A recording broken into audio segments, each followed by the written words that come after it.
Le cercle RH sous forme de grand entretien aujourd'hui pour parler de la qualité de vie au travail. Voilà, il y a un fil rouge aujourd'hui dans notre émission puisqu'on va parler de cette qualité de vie au travail. Jamais elle a occupé une place aussi importante en cette rentrée, après cette année et demie de crise Covid, un accélérateur de transformation. On en parle avec Julien Brézin. Bonjour Julien. Bonjour. On est ravis de vous accueillir sur le plateau. On avait plusieurs reprises essayé de vous inviter, puis l'activité faisait que. Vous êtes avec nous pour un grand entretien. Directeur général de Great Place to Work.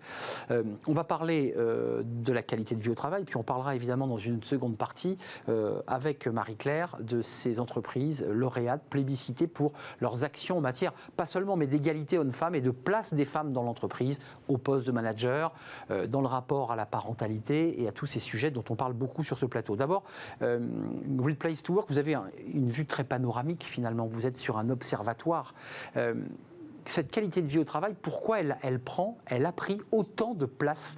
Il y a 10 ans, ce sujet-là n'était pas le premier sujet mis en avant par les salariés. Alors, la méthodologie de Great Place to Work existait il y a 10 ans, elle existait même il y a 20 ans. L'année prochaine, on va fêter nos 20 ans en France. Donc on a une certaine, effectivement, antériorité sur cette thématique.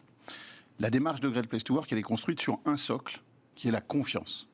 Toute la logique de Great Place to Work est de penser que l'expérience d'un collaborateur et donc sa qualité de vie au travail dépend de la qualité de confiance dans laquelle il évolue. Et donc il faut diagnostiquer ce niveau de confiance. Et notre métier, c'est un petit peu le métier d'un laboratoire d'analyse médicale qui vient faire une prise de sang C'est exactement ça. de l'organisation. Et là, ce n'est pas le taux d'oxygène qu'on vient analyser, c'est le taux de confiance. Avec un stéthoscope quand même qui vient aussi très très près voir les battements du cœur quand même, pour voir comment l'entreprise bat, et le cœur des salariés bat. J'aime bien aussi cette expression, cette analogie-là, donc très bien aussi pour le cœur qui bat, le sang qui vient nourrir les muscles. Exactement, et qui donne justement de la force et de la performance à l'organisation. Cette qualité de vie au travail, on la rend quoi dans la grande boîte de la RSE? On la rentre dans la grande boîte de la RSE, parce que dans la grande boîte de la RSE, finalement, nous, notre perception chez Great Place to Work, c'est qu'on fait le S de la RSE.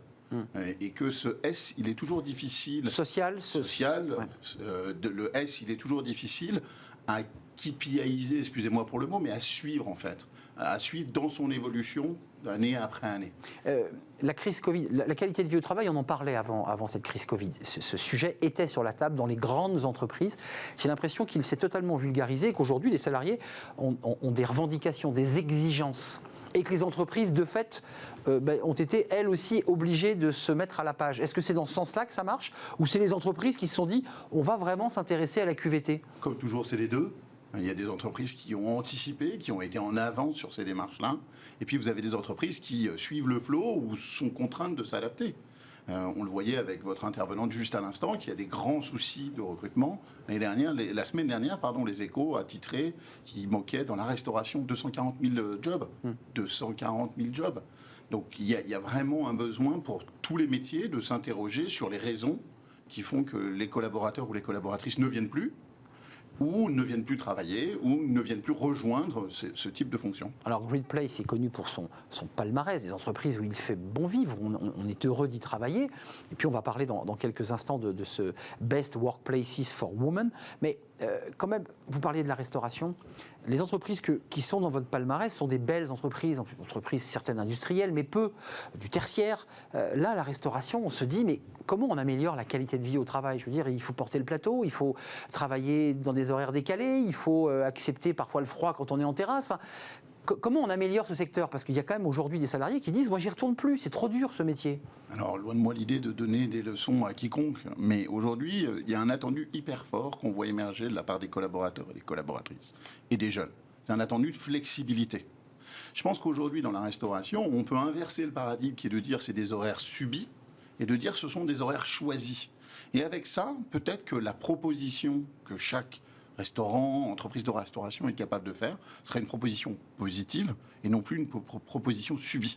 Ça demande aussi de se libérer et de s'organiser différemment. Nous, quand on le voit, par exemple, des entreprises de retail, on a plein d'entreprises de retail, c'est exactement la même chose. Si vous obligez les collaborateurs à déterminer, à suivre et à cadencer tel horaire, ou si vous les laissez s'organiser eux-mêmes pour choisir les horaires qu'ils ont envie de prendre, c'est pas du tout le même résultat. Et pourtant, à la fin, la boutique, elle est ouverte de 8h du matin à 21h le soir, et la même chose le samedi, voire parfois le dimanche. Donc, il ne s'agit pas de transformer les jobs. Il s'agit aussi de Oui. transformer notre culture On managériale. continuera à servir des cafés, voilà, mais le salarié aura l'impression qu'il a choisi son horaire. Exactement. Et Il qu'on n'aura pas l'impression. Il l'a l'a choisi. Il l'a choisi. Et ça change tout. Mais reconnaissons quand même que s'il n'y avait pas eu cette crise Covid, on ne serait pas à s'exprimer comme ça en ce moment, pour cette rentrée, en disant que la qualité de vie est essentielle et que les entreprises s'organisent. S'il n'y avait pas eu le Covid, Je crois qu'on y serait lentement. Je pense on irait beaucoup plus lentement que la vitesse à laquelle on va aujourd'hui. Il y a eu un saut très fort, un saut dans le futur, je ne sais pas si c'est un futur, mais en tous les cas, un saut en avant très fort. Parlons de la labellisation, parce que Great Place, c'est une labellisation. Quelle est votre méthodologie? Comment ça marche? Alors, la méthodologie de Great Place to Work, comme je le disais, elle repose sur la confiance. Cette confiance, on vient la diagnostiquer avec 2 outils en parallèle. L'interrogation de 100% des collaborateurs et collaboratrices qui font une organisation. Donc, quelle que soit la taille de l'entreprise, on veut interroger 100%. Donc là, on va recueillir la perception des collaborateurs et des collaboratrices. De l'autre côté... Là, c'est la prise de sang Ça, salarié. c'est la prise de sang salarié. De l'autre côté, on va demander à l'entreprise de nous déclarer, sous forme d'un dossier, qui est souvent un peu lourd pour eux à remplir, où elle déclare l'ensemble des pratiques managériales, sources de confiance qu'elles mettent en œuvre. Et quelque part, vous avez ce que les collaborateurs ressentent et ce que l'entreprise essaye de faire. La combinaison des deux fait qu'on peut être certifié ou pas, en fonction de ses résultats. Donc Great Place le met dans sa grosse machine, touille, et se dit, là, cette entreprise, on ne peut pas la certifier pour l'instant parce que l'écart est trop grand entre la perception et ce que pense faire l'entreprise. Là le facteur clé, c'est le niveau de perception qui est obtenu par les collaborateurs.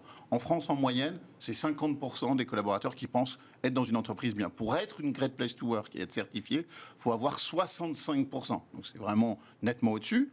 Et les meilleurs des certifiés apparaissent dans le palmarès qu'on publie chaque année avec le Figaro.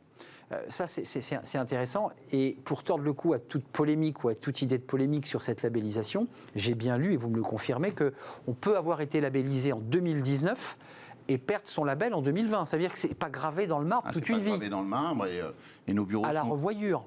Ouais, exactement. Et nous, les entreprises qui sont les plus... Il y a cette dimension de labellisation et puis il y a cette dimension d'amélioration continue aussi. Parce que vous les accompagnez. Bien sûr, et on les accompagne. Et puis surtout, elles ont la lecture de leurs résultats au niveau de granularité qui est important pour elles, pour mettre en place des actions qui soient perçues par les collaborateurs. Donc quand sort du gros ordinateur de Great Place to Work le bilan et que l'entreprise ne va pas être labellisée, il y a donc une rencontre avec l'entreprise à qui vous dites il vous reste ça de chemin à parcourir sur tous ces sujets. Exactement, travailler sur la partie managériale, sur la communication, sur la culture du feedback, quel que soit le thème. Et là, on laisse les entreprises aussi le faire avec les partenaires qu'elles souhaitent. Elles ne sont pas du tout ligotées avec Great Place to Work. Bien au contraire, elles le font avec qui elles le souhaitent pour progresser. Et nous, on revient un an après pour refaire notre prise de sang. Et c'est ça notre job. Nous, on est vraiment un diagnostiqueur. Et donc, et vous créez aussi une forme de tableau de bord qui permet de pouvoir évaluer les évolutions de l'entreprise, dans un sens ou dans un autre d'ailleurs. Ce que je vous disais sur KPI, donc le Key Performance Indicator, du S de la RSE, c'est ce tableau de bord. Pas si simple, hein. Loin d'être simple. Oui, parce que la méthodologie doit être très fine. Alors après, moi, j'ouvre la méthodologie à tous ceux et à celles qui veulent la comprendre. Elle est extrêmement simple. Elle a été étudiée par les plus grandes universités à la fois françaises et américaines. C'est hyper important. Il y a 60 articles scientifiques qui ont été publiés sur la méthodologie de Great Place to Work. 60 articles scientifiques, dont 11, pour ceux que ça intéresse vraiment, de publiés dans des revues de rang 1, qui sont le top des revues internationales. Ça vient nous donner une forme de crédibilité et de légitimité scientifique qui est réelle. Et d'ailleurs, on a un thésard qui vient de soutenir sa thèse sur les données de Great Place to Work cette année, le 12 juillet, pour travailler là-dessus. Julien Brézin, je reviens à mon histoire de restaurateur. Vous allez voir, ma question est liée à cet environnement de travail dont on dit qu'il est difficile et dont vous dites d'ailleurs qu'il faut inverser finalement le paradigme et ne plus faire subir des horaires imposés par l'artisan derrière son bar, mais proposer aux salariés de pouvoir l'aménager. Concrètement, ou imposé par le siège, qui est à 800 km parfois. Ou imposé par un très grand groupe de restauration, parce que c'est un secteur extrêmement concurrentiel et concentré. Concrètement, la qualité de vie au travail, on peut la faire redescendre jusqu'au PME, parce qu'on le voit dans les grands groupes. On voit que des grands groupes d'assurance, j'ai vu qu'il y avait Direct Énergie, Direct Assurance, des grosses entreprises d'assurance sont très engagées. Mais est-ce qu'on peut arriver à avoir ce débat dans des petites PME, dans des petites boîtes où, vous savez, le patron vous dit, mais attends, moi je peux pas, je fais tout, je gère l'atelier, je conduis le camion, enfin, voilà, dans les PME. Le premier facteur qui vient impacter l'expérience collaborateur, c'est le management et la culture managériale de l'entreprise. Ou le patron directement. Et donc le patron, qu'il ait 3 personnes, 9 personnes, 40 personnes, il a un impact colossal. Et c'est très simple. Aujourd'hui, pourquoi les gens quittent leur entreprise massivement? C'est souvent parce qu'ils en ont assez de la relation managériale. Donc il faut travailler cette relation managériale. Ils aiment leur boulot, mais c'est le manager. C'est souvent ça. Enfin, je pense que c'est ce qu'on vous dit de manière très régulière. Et aujourd'hui, nous, c'est ce qu'on voit de manière très régulière. Donc il faut accompagner la montée en compétences managériales de tous et toutes. Et donc ça s'adresse aux très grosses boîtes et aux plus petites entreprises, aux startups qui viennent de se créer et qui sont en pleine phase de croissance. Et qui ne sont pas toujours les meilleurs élèves sur ces sujets-là quand même. Et qui sont comme tout le monde, qui ont besoin d'apprendre, qui ont besoin de progresser. Finalement, nous, ce qu'on propose juste, c'est une grille de lecture pour une amélioration continue. Le lien, parce que c'est important, les chefs d'entreprise doivent vous dire, mais tout ça c'est très sympathique, votre qualité de vie au travail, votre label, nous on l'aime beaucoup, mais démontrez-nous qu'il y a un lien avec la performance. Parce que très souvent, c'est un sujet qu'on vous pose. Alors là, nous, on a on appelle ça des business cases, excusez-moi pour l'anglicisme, qui viennent faire la preuve de la performance, du lien entre performance sociale et performance économique. C'est une question importante. Hyper simple en retail à mesurer. Par exemple, dans les réseaux de boutiques, on a des analyses qui sont faites avec des partenaires qui mettent en corrélation, en lien, la performance ressentie par les collaborateurs à la performance ressentie par les clients. Or, on sait tous qu'un client qui est content, il reviendra dans la boutique. Parce qu'il était bien accueilli. Parce qu'il a été bien accueilli. Parce que le collaborateur est bien dans ses chaussures. Exactement, c'est aussi basique que ça.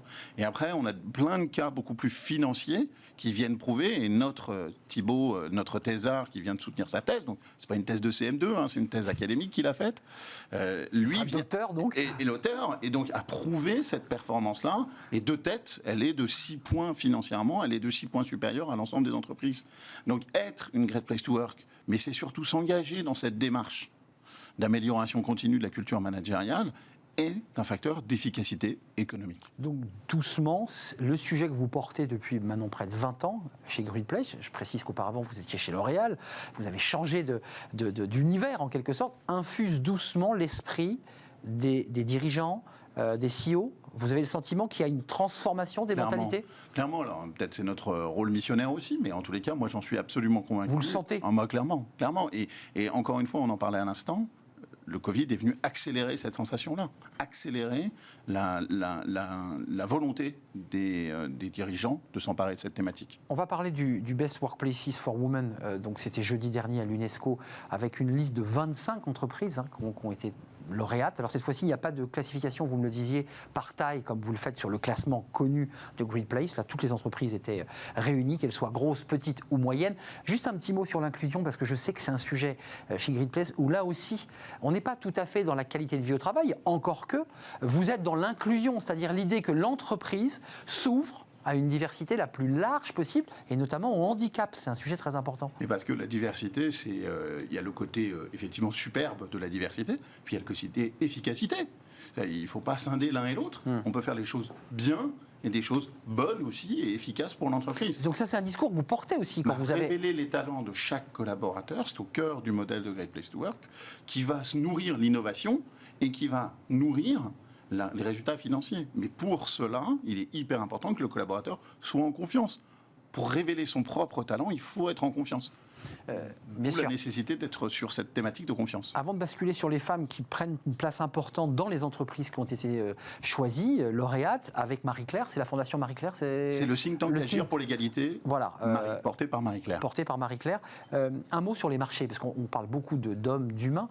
Je sais que la RSE aujourd'hui est très observée par les marchés. Une entreprise qui a de bonnes notes et qui est peut-être Great Place sera peut-être mieux notée sur les marchés. Est-ce que ça a une incidence aujourd'hui ? Est-ce que les marchés ils sont sensibles ? Nous, on travaille de plus en plus avec des fonds d'investissement, donc autant vous dire qu'ils y sont sensibles. Donc ils regardent et ils voient si cette entreprise respecte un certain nombre de règles. Exactement. On a monté, nous, un partenariat avec un fonds d'investissement qui s'appelle Equio Capital, pour lequel on a travaillé sur 100% de leur participation, parce que dans leur engagement RSE, chez les fonds d'investissement, on parle de ESG, c'est la même chose. C'est le ESG, ils ont leur charte.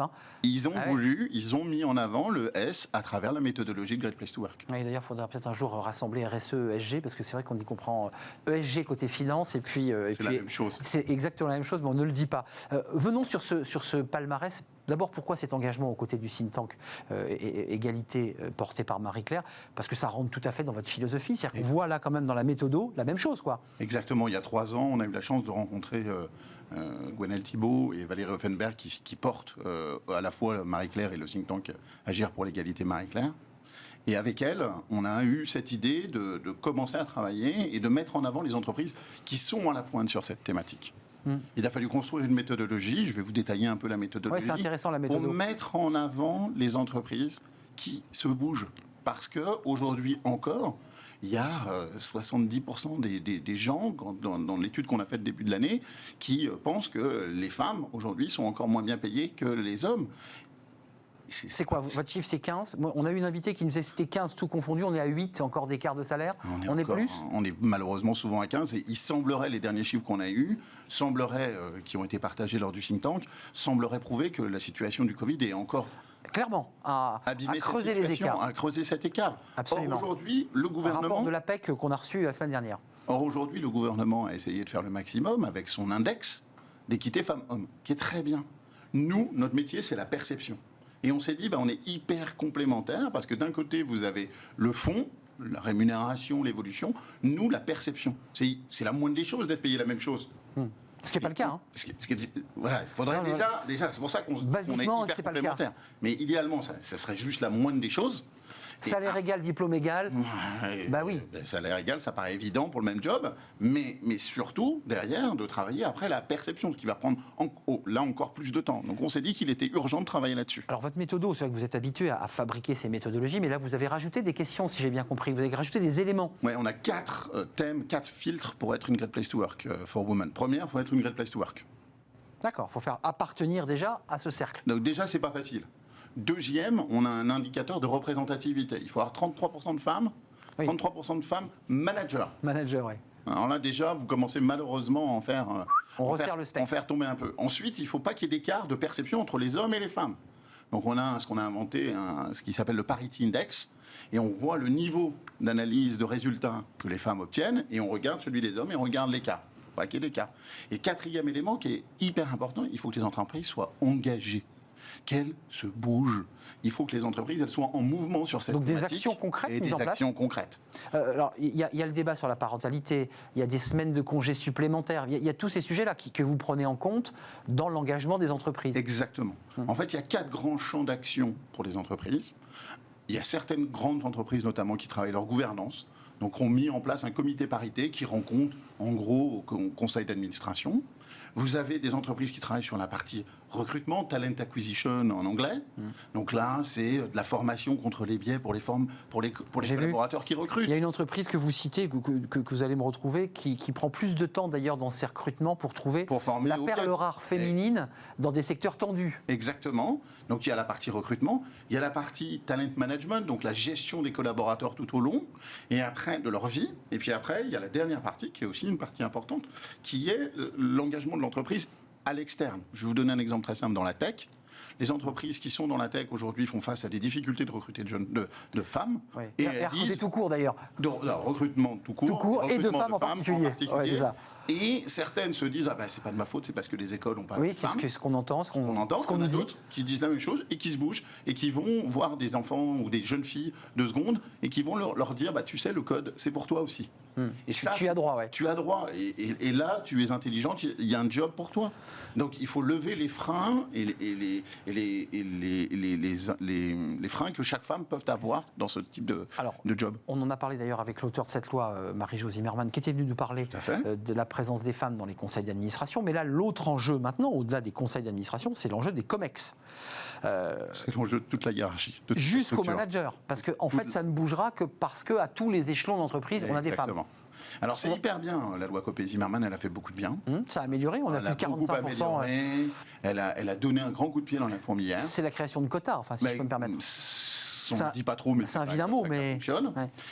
Il faut continuer à amplifier, et c'est la mission du think tank que de contribuer à ce que les entreprises, que l'ensemble des organisations, l'ensemble de la société prennent en charge ce problème majeur. Mais est-ce qu'il y a, au-delà des lauréats qui sont Great Place et qui viennent en plus d'avoir cette espèce de label supplémentaire dans l'égalité homme-femme, qui sont des entreprises un peu particulières, est-ce qu'il y a quand même toujours en France, dans finalement notre système entrepreneurial, une forme de patriarcat ?